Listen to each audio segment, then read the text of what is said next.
Sometimes a woman or a spiritual person will filter the divine feminine through their own ego, and they begin to see the divine feminine superior to the masculine or any traits associated with it. So a lot of women see the feminine qualities such as their intuition, creativity, their nurture, their softness as almost higher than the masculine energies of structure, discipline, assertiveness, protection. The sense of superiority is a reflection of their own unhealed wounds and trauma with the masculine. Instead of embracing both energies as sacred and necessary, they are rejecting their own inner masculine, which is creating this false sense of power with the divine feminine. So they perceive the masculine to be harmful, suppressive, overly dominant, leading them to over-identify with the feminine as a protective or healing response. So this unbalanced energy is really bringing a lot of judgment to others who do express strong masculine traits. I personally express a lot of my masculine, and I know that a lot of women may not feel comfortable with it. So many of these creators really believe because the divine feminine is coming, this is why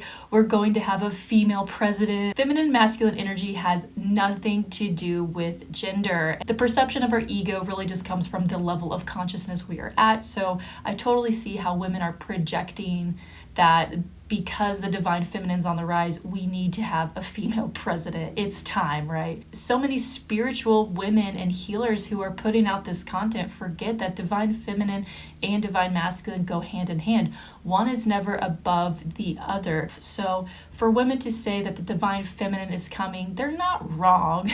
None of these women are wrong, but it's them coming from their own ego and their own perception that the divine feminine is superior or more enlightened than the masculine energies. And that is why we all need to be working on our unhealed masculine wounds in order to align to our most highest self and to gain higher wisdom. Both the feminine and the masculine have to be balanced. This is a lifetime process. This is going to take a while.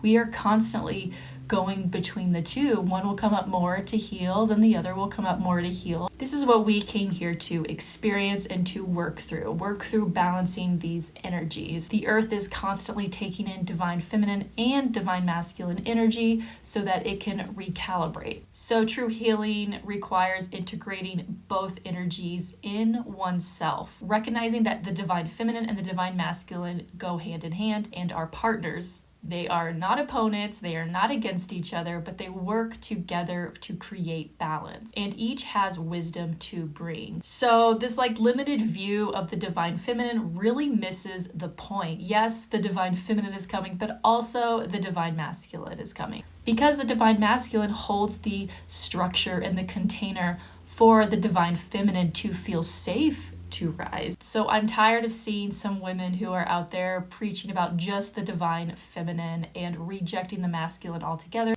Both energies exist within us, balancing our intuition with action, compassion with decisiveness, and embodying a full range of spiritual harmony. So the earth itself is recalibrating. So yes, there is a rise of the divine feminine, but there's also a rise of the divine masculine. This is all a part of the new age.